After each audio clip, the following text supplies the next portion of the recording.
तुम्ही नाराजी काल रवींद्र चव्हाणांनी सुद्धा तुमची भेट घेतली. मी मी मी इच्छुक होतो, जग जाहीर आहे. आणि एखाद्या इच्छुकाला तिकीट नाही मिळालं तर ते नाराजी होणं पण म्हणजे नैसर्गिकता आहे. काल रवी चव्हाण हे मला भेटायला नव्हते आले.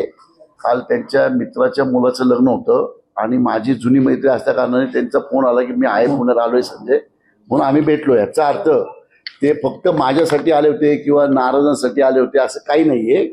मित्र म्हणून आले, त्यामुळे मी पुणे शहरातला संपूर्ण 6 मतदारसंघातल्या आमच्या चर्चा झाल्या. त्या चर्चेतनं मी त्यांना काही गोष्टी सांगितल्या आणि मी 45 ते 55 10 वर्ष उमेदीचं माझं वय हे पक्षाला दिलं. आणि आपल्या सगळ्यांना म्हणजे कार्यकर्त्यांना तर माहिती आहे, पत्रकार कार्यकर्ते किंवा जे मतदार आहेत त्यांनाही माहिती आहे की भारतीय जनता पक्षासाठी माझं योगदान काय आहे काय नाहीये हे मी त्यांना सगळं कानं घातलं. माझं दुःख जे काय होतं ते त्यांच्या कानं घातलं. त्यातून काय काय पुणे शहर होऊ शकतं हे त्यांच्या कानावर घातल्यानंतर ते म्हटले की मी नाना तुमचे जे काय विषय आहेत हे मी देवेंद्र फडणवीसांबरोबर आणि अमित भाई शहांबरोबर सगळे चर्चा करतो आणि मग नंतर आपण परत बसू.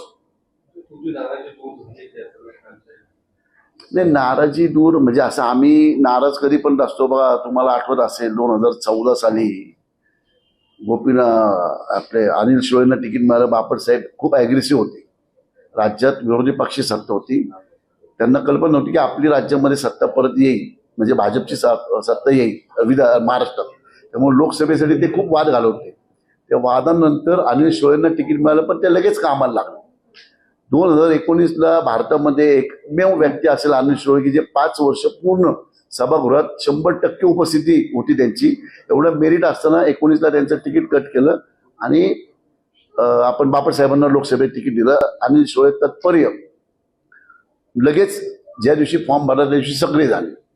तसं अजून बी फॉर्म काही दिलेलं नाहीये कुठल्या उमेदवाराला. नाव डिक्लेअर झालेलं आहे, परंतु भारतात बऱ्याच जागी उमेदवार काही स्थानिक लेवलच्या अडचणीमुळे किंवा स्थानिक सर्वेनुसार तिकीट डिक्लेअर झाल्यानंतर सुद्धा बदलतात. तर तसं काही असेल तर पुणे शहरात पण असं काही होऊ शकतं. मी कुठल्याही प्रकारे मला कुठली अपेक्षा उमेदवार बदलावा अशी नाहीये किंवा बदलतील ही नाहीये. परंतु मी माझा जो सर्वे होता, माझं जे काही इच्छा होत्या, माझ्या ज्या काही अपेक्षा होत्या हे मी रवी चव्हाणांना सांगितले आहेत. त्याच्यावरती ते पक्षदृष्टी आणि ते बसून निर्णय घेतील. पण तुमच्या सर्वेनुसार उमेदवार शेवटच्या टप्प्यात गेलो अशी संभाव्य आहे. आता पक्षश्रेष्ठींना मी माझ्या दुःख किंवा माझं जे काही पुणे शहरातलं माझा स्वतःचा राजकीय अनुभव हे सगळं मांडलेलं आहे. त्यातनं ते जे निर्णय घेतील त्या निर्णयाबरोबर आम्ही सर्व आहोत. ज्या दिवशी बी फॉर्म भरतील त्या दिवशी मी पक्षावर काम करणारच आहे पक्षाचं. तोपर्यंत मी इच्छुक आहे. इच्छुक प्रत्येक जण आहे, त्यांनी सगळ्यांनी सक्रिय राहावं, सगळ्यांनी अपेक्षित राहावं. त्याच अपेक्षेने मी आता सध्या रवी चव्हाणांशी काल चर्चा केलेली आहे. पुण्यामध्ये काय स्थिती आहे? निवडणूक एकतर्फी आहे आता बघा, अजून मी स्वतः पण भारतीय जनता पक्षाचे उमेदवार निवडून येईल ह्यात काही शंका वाटत नाहीये. त्यामुळे आमची काही ज्या चर्चा झाल्या त्या नुसत्या निवडणुकीवर नाही की बाबा 6 विधानसभा 8 विधानसभा नंतरच्या पण आहेत, लोकसभेनंतर पण 8 विधानसभा आहेत पुणे शहरामध्ये, त्याच्याबद्दल पण चर्चा झाली. बऱ्याच गोष्टी चर्चा तुम्हाला येणाऱ्या 15 दिवसात सगळ्या गोष्टी मला कळतील. समोर रवींद्र दंगेकर सुद्धा उमेदवार आहेत, त्याचे कसबा तुमच्या हातून घेतलेला आहे. तर यावेळेस आमची सगळी चर्चा झाली. रवी दंगेकर उमेदवार आहे त्याची चर्चा झाली. आमच्याकडे पारंपरिक मित्र पक्ष शिवसेना आमच्यावर नाहीये, ती सुद्धा चर्चा झाली. एकनाथ शिंदे शिवसेना, अजित पवारांची राष्ट्रवादी आमच्यावर आहे, ती सुद्धा चर्चा झाली. कोण किती प्लस आहे, कोण किती मायनस आहे, या सगळ्या सविस्तर चर्चा झाली. त्याचा सगळा रिपोर्ट मी साधारण 8 दिवसात म्हणून पक्षश्रेष्ठींकडे देणार. बारामतीमध्ये सुनेत्रा पवार सुनेत्रा पवार सक्रिय असेल, काय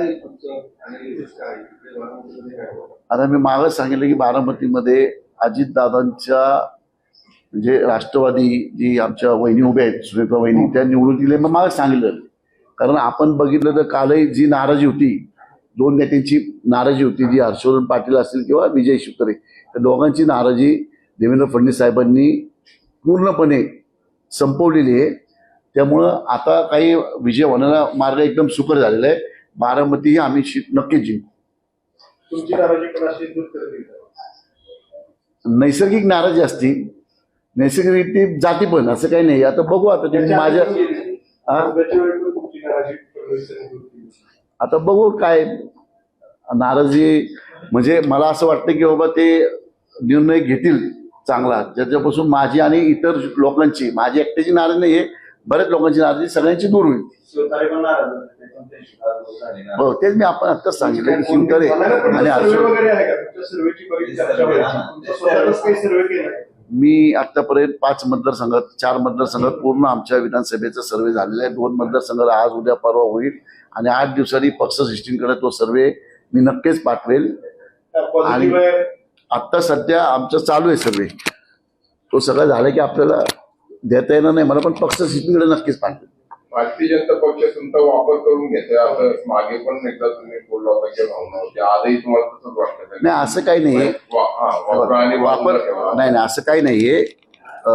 मला असं नाही वाटत. भारतीय जनता पक्ष असेच बऱ्याच जागी मेगा कुलकर्णीवर पण अन्याय झाला होता. जेव्हा की चंद्रकांतदादा पाटील कोल्हापूरवरून आले तेव्हा इतकं झाले होते की कोल्हापूरचा उमेदवार पुण्यामध्ये काही संबंध आहे वगैरे वगैरे, आणि मेघाताई पण नाराज झाले होते त्यावेळेस. त्यांची नाराजी लगेच दूर केली आणि त्यांना भारताच्या सर्वोच्च सभागृहाचं सदस्य त्यांना केलं पक्षाने.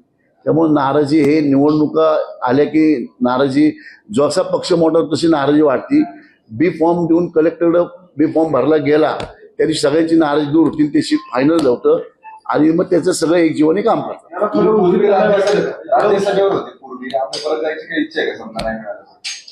आता आमच्या इच्छेला म्हणतो असं मी लोकसभा पण मागितली होती. पक्ष जे ठरवतं, पक्ष जे ठरवेल ते करायचं. राज्याचा काही सर्वे केलाय का, किती जागा? आता सगळ्यांची उमेदवारी डिक्लेअर झाल्या विरोधी पक्षाच्या, आमच्या पक्षाच्या, त्याच्यानंतर आपण त्या गोष्टीत बोलू असं मला वाटतं. आकडे किती येणार? सगळे तिकीट डिक्लेअर झाल्यानंतर विरोधी पक्षाचे, आमचे, चला कोणाचे जसे बाकीचे उमेदवार होते आम्हाला पूर्वीपासूनचे तसेच उमेदवार. म्हणजे चांगली लढत देतील की वनवे आहे भाजपसाठी? म्हणजे आता मागच्या वेळी एवढं 3.5 लाखांचं मताधिक्य होतं दिनेश बाप्पांना, शिरोळेला पण तसंच होतं, यावेळी पण तसंच मताधिक्य राहील असं वाटतं? आता आमचे सर्वे चालू आहे, ते सर्वे झाले की त्याच्यावर ठीक आहे. वनवे नाही निवडणूक भाजपसाठी? भाजपसाठी पूर्ण भारतातल्या निवडणुका वनवे, त्याचा गॅप किती आहे तो फक्त आम्हाला. मागच्या वेळेच्या पेक्षा मताधिक्य वाढेल का पुण्यातलं? आता सर्वे चालू आहे, ते झालं की आपल्याला नक्कीच सांगतो.